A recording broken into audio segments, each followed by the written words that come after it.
Hello সবাইকে, কেমন আছো তোমরা সবাই? আশা করছি সবাই খুব ভালো আছো। আর অনেক দিন পরে এই চ্যানেলে আবার একটা ব্লগ নিয়ে চলে আসলাম। আমি জানি যে আমি বহুদিন পর পর ভিডিও দিই, যার জন্য হয়তো অনেকে আমাকে মনেও রাখে না। বাট আমারই গাফিলতির জন্যই আমি ভিডিও দিতে পারি না।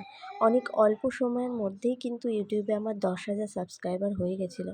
কিন্তু জানি না আমার হয়তো গাফিলতির জন্যই আমি সেটাকে ধরে রাখতে পারছি না বা কন্টিনিউ করতে পারিনি। তো চেষ্টা করব এবার থেকে কন্টিনিউ করার। আসলে হয়ে ওঠে না। তোমরা প্লিজ একটু পাশে থেকো। আবার আগে যেরকমভাবে সাপোর্ট করতে ঠিক সেরকমভাবেই আমাকে সাপোর্ট করো, ভালোবাসা দিও। এটাই তোমাদের কাছ থেকে চাই। তো আজ ছিল রবিবার। তো আজকের দিনটাই আমি তোমাদের সাথে একটু ছোট্ট করে শেয়ার করলাম। তো এখন তো বাজে 9টা, তোমাদেরকে তো একটু আগে দেখালাম ঘড়িতে। বাইরের কাজ কিন্তু মোটামুটি সব কিছু কমপ্লিট হয়ে গেছে। কারণ বাইরের কাজ ভিডিও করা আমার পক্ষে সম্ভব নয়। মানে বুঝতেই পারছো আর কি, ভিডিও করে দেওয়ারও আমার সেরকম লোক নেই। তো যাই হোক, ভাবলাম যে অর্থর বাবা যখন ঘুম থেকে উঠে গেছে, তো ভাবলাম বিছানাটা কিন্তু গুছিয়ে নিই। তো বিছানা গোছানোর পরে আমি চলে এসেছি রান্নাঘরে। আজকে ভাতটা উনুনেই হচ্ছে, উনুনে হচ্ছে না, গ্যাসেই হচ্ছে। উনুনে কিন্তু আমার শাশুড়ি মা তরকারিগুলো রান্না করছেন, আর আজকে গ্যাসে ভাতটা আমি করছি।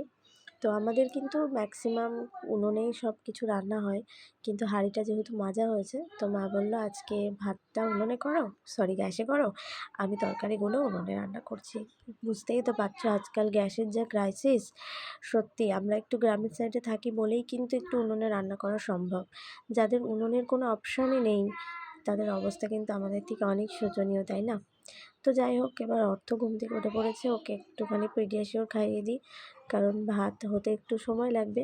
আর ওনা সকালে ঘুম থেকে উঠেই ফার্স্টে ভাত খেতে চায়ও না। স্কুলে যেদিন যাই সেদিনকার আলাদা ব্যাপার, জোর জার করে যাই হোক খাওয়াই, তবুও খেতে চায় না।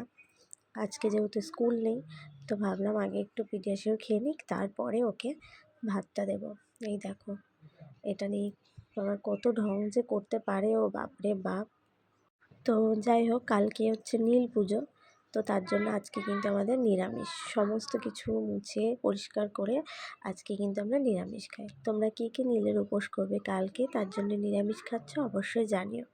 আমাদের খাওয়া কমপ্লিট হয়ে গেছে। তো এবার অর্থকে খেতে দিয়েছি। একা হাতে কিন্তু খায় না ও, কিন্তু আস্তে আস্তে অভ্যাস করছি যাতে একা হাতে খায়, বড় হচ্ছে এখন। আর এই যে বাসনগুলো জমেছে, এবার এগুলো কমপ্লিট করে গুছিয়ে পরিষ্কার করে নিলাম। আর কিন্তু মোটামুটি আমাদের কোনো কাজ নেই, শুধু স্নান করা আর পুজো করাটাই বাকি আছে। এই মহারাজের তো এখনও খাওয়া হয়নি, ও টুকটুক করে খাক, আমি ততক্ষণ বাইরের সমস্ত কাজগুলো গুছিয়ে নিই। তারপরে খাওয়া দাওয়ার পরে ওকে নিয়ে একটু পড়তে বসালাম, এই আর কি। কেমন লাগলো জানিও।